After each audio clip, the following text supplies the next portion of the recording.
उसके बाद इसका जिक्र करूंगा कि उनकी आमदनी के साथ क्या हुआ है, फिर रोज़गार का थोड़ा जिक्र करूंगा और उस तनाजुर में फिर आपको समझ में आएगा कि क्यों तहरीक इंसाफ ने यह फैसला किया कि एक मुल्कगीर तहरीक चलाने की ज़रूरत है।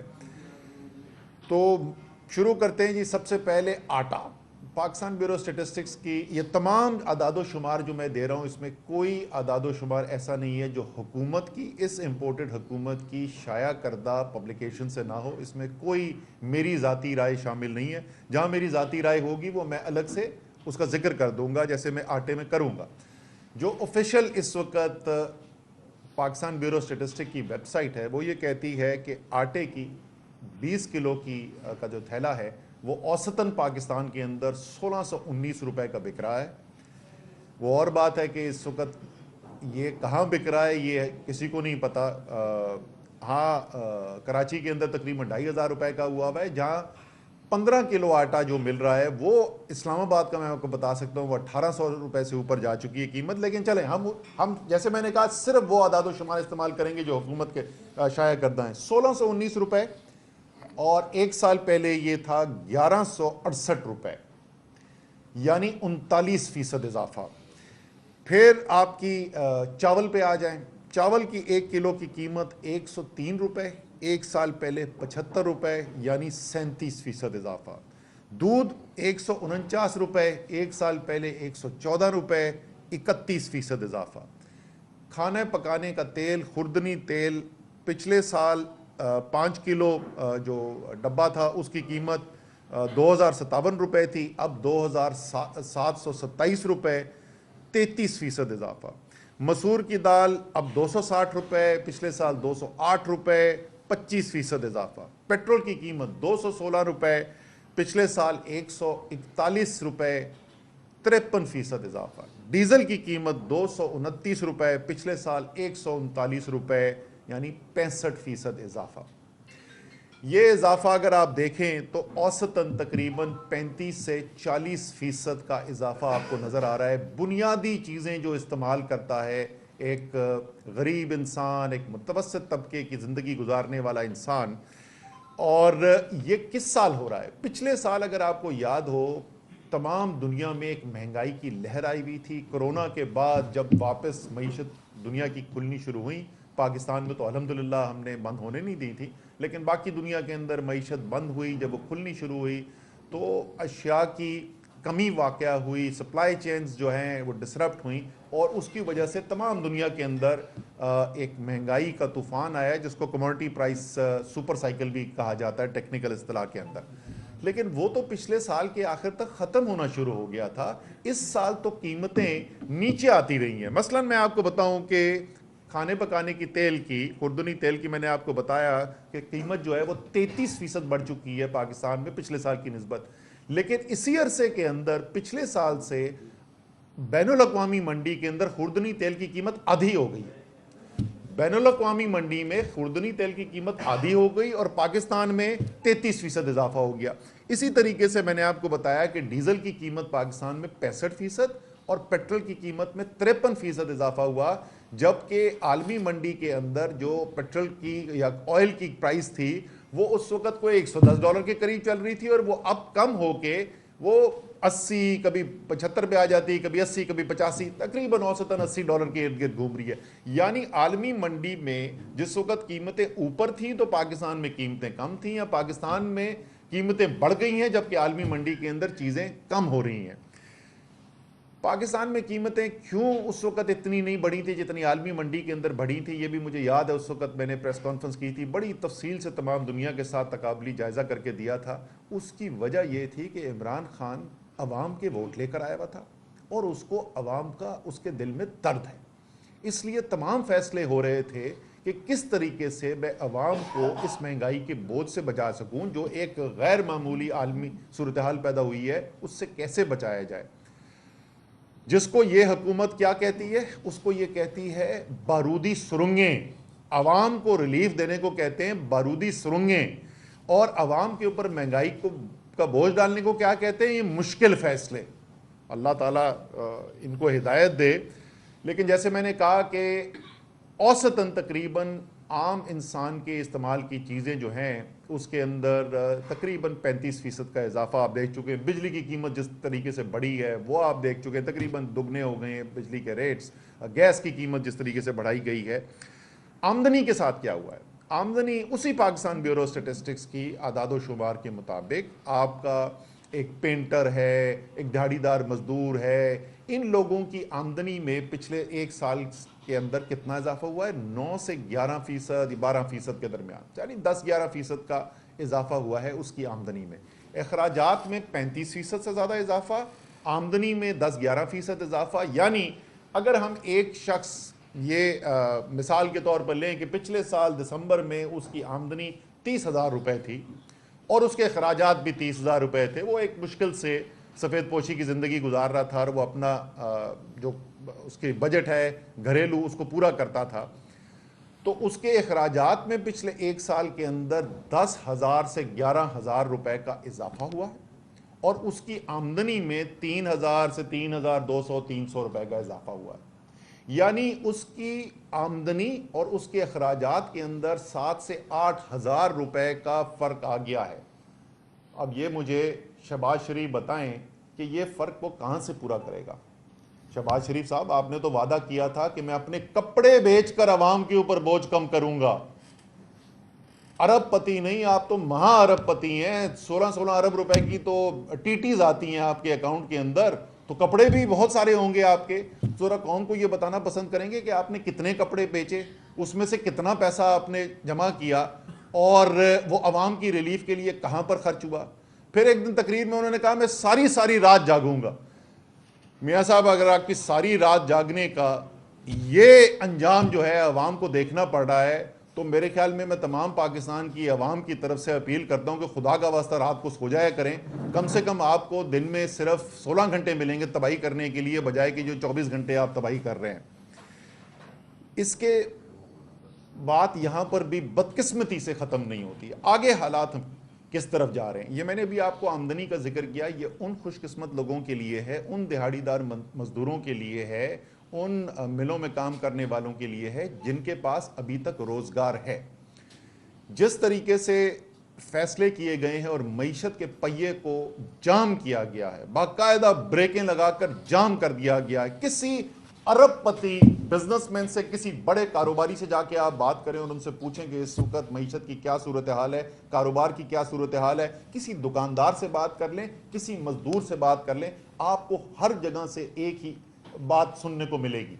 मईशत जो है उसको बिल्कुल ब्रेकें लगाकर इस वक्त जाम कर दिया गया है। फैक्ट्रियां बंद हो रही हैं। सिर्फ टेक्सटाइल इंडस्ट्री वालों ने जो अपना तखमीना दिया है, 15 लाख मजदूर टेक्सटाइल के बेरोजगार हो गए। रोजगार शहरी इलाकों में, देहातों के अंदर रोजगार सबसे ज्यादा उसकी जो ताल्लुक होता है वो ज़राअत से होता है। ज़राअत के जितने बुरे हालात हैं, किसान से पूछें इस वक्त किस तरीके से, जो मैंने आपको बताया 65% उसकी डीजल की कीमत ऊपर चली गई है, उसकी इनपुट जो है वो किस तरीके से ऊपर चली गई हैं और उसकी आमदनी में साथ इजाफा नहीं हो रहा, फसलें खराब हो गई हैं, वो एक और बदहाली का शिकार है। लेकिन शहर के अंदर कहां से आती है रोजगार? सबसे बड़ा शहर में रोजगार का जरिया होता है कंस्ट्रक्शन इंडस्ट्री। कंस्ट्रक्शन इंडस्ट्री के कोई बराह रास्त अदाद शुमार जो है वो फौरी तौर पर नहीं आते हैं। अमूमी तौर पर सीमेंट की सेल जो है उसको देखा जाता है कि उससे पता चल जाता है। आपको जाहिर है सीमेंट को घर में रखने के लिए तो लेता नहीं है, सीमेंट ले रहा है तो इसका मतलब कोई कंस्ट्रक्शन हो रही होगी। अगर सीमेंट ज्यादा बिक रहा है इसका मतलब कंस्ट्रक्शन ज्यादा हो रही है, सीमेंट कम बिक रहा है तो इसका मतलब कंस्ट्रक्शन कम हो रही है। सीमेंट की सेल जो है वो इस साल के पहले 4 माह के अंदर 18% कम हुई है बनिस्बत पिछले साल के, यानी तकरीबन 5वां हिस्सा कम हो गई है कंस्ट्रक्शन। ये 5वां हिस्सा याद रखें, कंस्ट्रक्शन के अंदर बहुत बड़ी तादाद के अंदर तकरीबन तमाम लोग जो काम कर रहे हैं वो कोई लंबी मुलाजमत के ऊपर नहीं है। उस दिन की दिहाड़ी का काम मिलता है तो उसको उजरत मिलती है, उस दिन अगर दिहाड़ी नहीं लगती है तो वो खाली हाथ घर जाता है। सोचें किस बड़ी तादाद के अंदर दिहाड़ीदार इस वक्त बेरोजगार हो रहा होगा। इसी तरीके से सनत है, सनत में सबसे बड़ा शोबा जो है वो टेक्सटाइल है। टेक्सटाइल की कहानी मैं आपको बता चुका हूं कि खुद टेक्सटाइल इंडस्ट्री का अपना तखमीना ये है कि 18% जो है, सॉरी 15 लाख रोजगार जो है वो जायल हो चुका है, यानी 15 लाख लोग बेरोजगार हो चुके हैं। ऑटो बहुत बड़ा सेक्टर बन गया पाकिस्तान में, उसका असेंबली का सेक्टर जो है, लाखों लोग उसके अंदर मजदूर काम करते हैं, 31% सेल कम हुई हुई। और आजकल आप देखते होंगे अखबारों के अंदर हर चंद दिन के बाद किसी कंपनी की अनाउंसमेंट आती है कि जी उन्होंने अपनी प्रोडक्शन जो है वो बंद कर दी है।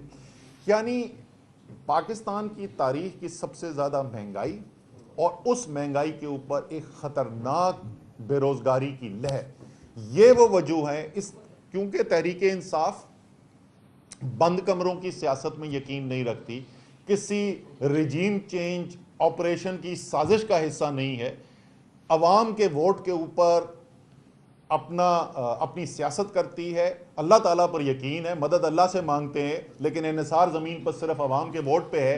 इसलिए ये लाजिम है तहरीक इंसाफ के लिए कि अवाम के इस मुश्किल वक्त में अवाम की आवाज़ बने, अवाम के साथ खड़े हों। तमाम तंजीमों को हिदायत जारी कर दी गई हैं, मैंने सबसे शेड्यूल मंगवा लिए थे। तमाम पाकिस्तान के अंदर ये रैली शुरू हो जाएंगी। सिंध के अंदर थोड़ा सा एक मुख्तलिफ तरीका ये कर रहे हैं कि हमने एक मेंबरशिप कैंपेन यहाँ पे लॉन्च की हुई है। उसके अलावा हैदराबाद, कराची के अंदर मुकामी हुकूमत का इलेक्शन भी होने वाला है। अगर ये फिर ना भाग गए, ये बुज़दिल लोग पहले 3 दफ़ा भाग चुके हैं, जिस तरह आपने तमाशा देखा कल इस्लामाबाद में किस तरीके से ये भागे हैं, तौहीन अदालत करके भाग गए हैं। तो यहाँ पर मेंबरशिप कैंपेन्स लगे हुए, मेंबरशिप कैंप्स लगे हुए। उन्हीं मेंबरशिप कैंप्स के अंदर हम जो है ये जो एहतजाजी मुजाहरे जो हैं उसी के साथ मिलकर यहाँ पर भी करेंगे। पहली तारीख आज से ये शुरू हो जाएंगे पाकिस्तान में, और तमाम तफसील जो है इसकी तंजीमें हैं जो है हमारी मुकम्मल कर चुकी हैं। इंशाअल्लाह ताला जैसे मैंने कहा नया साल शुरू हुआ है, अच्छी उम्मीद के साथ शुरू करना चाहिए, और उम्मीद यही होगी कि वो फसल गुल जिसको कभी जवाल न देखने को मिले, जैसे अहमद नदीम कासमी की दुआ थी, उसी दुआ के साथ इस साल को शुरू करते हैं। इंशाअल्लाह ताला बेहतर दिन आएंगे। ये इम्पोर्टेड रजीम से चेंज की साजिश की पैदावार हुकूमत जो है ये जल्द ख़त्म होगी, और पाकिस्तानी कौम जो है 22 करोड़ अवाम फैसला करेंगे कि किसने पाकिस्तान की जिम्मेदारी अपने हाथों में लेनी है। बहुत शुक्रिया।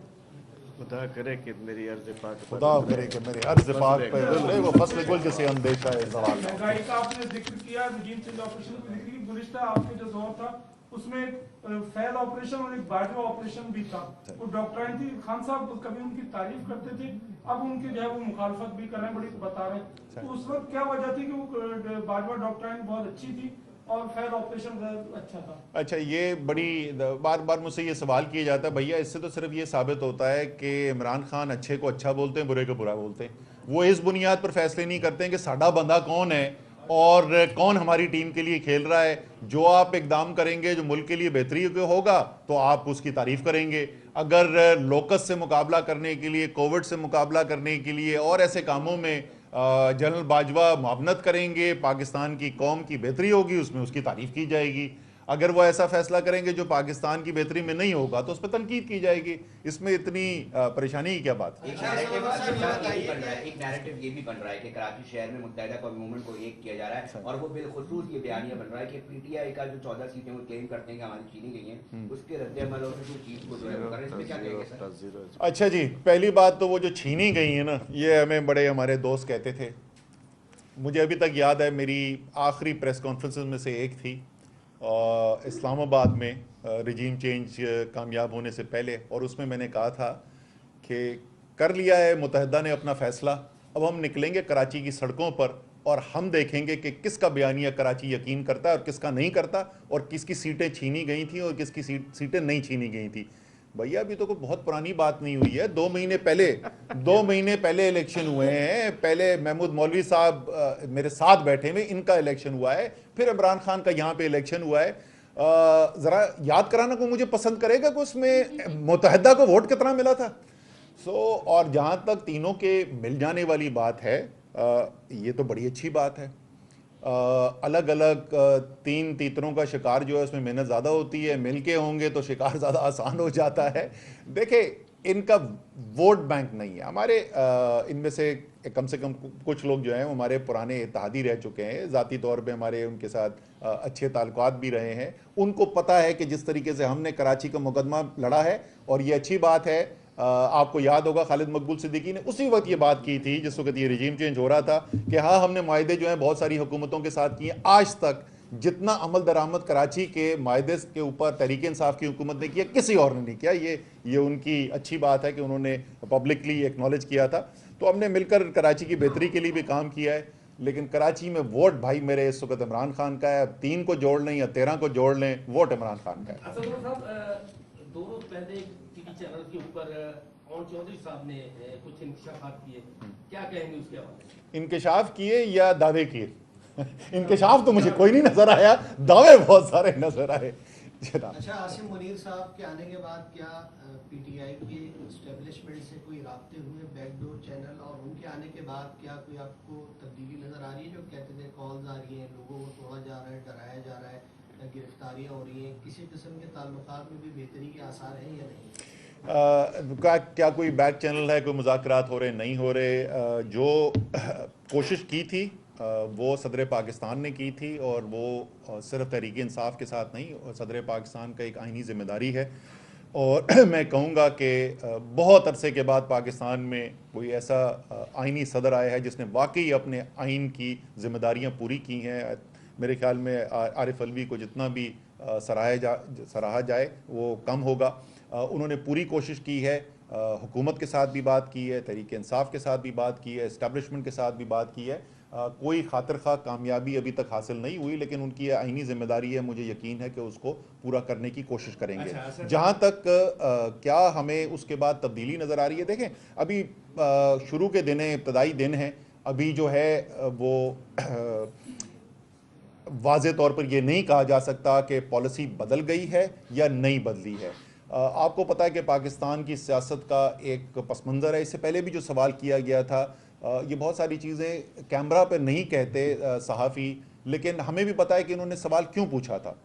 क्योंकि तासुर ये है इस वक्त जो कराची की सड़कों पर तासुर है, वो ये नहीं है कि मुत्तहिदा वाले जो हैं उन्होंने ख़ुद ये फ़ैसला किया कि चलें हम आपस में साथ मिलकर बैठ जाते हैं और पुरानी रंजिशें भुला देते हैं। तासुर ये है कि बैठाया जा रहा है, ठीक है जी। तो इसलिए मैं ये कहूँगा कि अभी ये कबल अज़ वक्त होगा कहना कि इसके ऊपर हतमी तौर पर हम कह सकते हैं कि पॉलिसी बदली या ना बदली। Thank you. आखिरी सवाल कि चूँकि इलेक्शन का शेड्यूल आप लोग देते रहे और हुकूमत कहती रही, मौजूदा हुकूमत के इलेक्शन अपने वक्त पर होंगे। इमरान खान साहब ने 2-3 डेडलाइंस दी, शेख रशीद ने दी, आपने शायद कहीं बात की थी। अब बताएं कि मुल्क में इलेक्शंस कब हो रहे हैं, आम इलेक्शन? देखिए, हमारा काम यह है कि जब मुल्क के अंदर तबाही आ रही हो तो सबसे पहले तो खड़े हो के अलल ऐलान ये कहें कि ये तबाही आ रही है और मुकाबला करें, और जो भी उस मुकाबला करने के लिए ख़तरा मोलने की ज़रूरत हो वो करें। और वो अल्हम्दुलिल्लाह हमने करके दिखाया।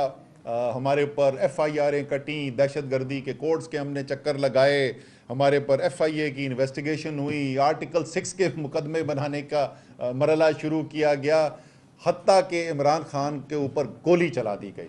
और हम अपने बयानिए से नहीं हटे। जो पाकिस्तान के लिए ख़तरनाक था, जो पाकिस्तान की तबाही जिससे आ रही थी, उसके ख़िलाफ़ हम आवाज़ बुलंद करते रहे और मुकाबला करते रहे। और जितनी हमारी हिम्मत है, जितनी अल्लाह ताला ने हमें इस्तात दी है, वो भरपूर तरीके से उस हम मुकाबला करते रहे हैं और करते रहेंगे। हदफ कभी फौरी तौर पर हासिल होते हैं, कभी फौरी तौर पर हासिल नहीं होते हैं। तो हमारी जद्दोजहद नहीं कम होगी।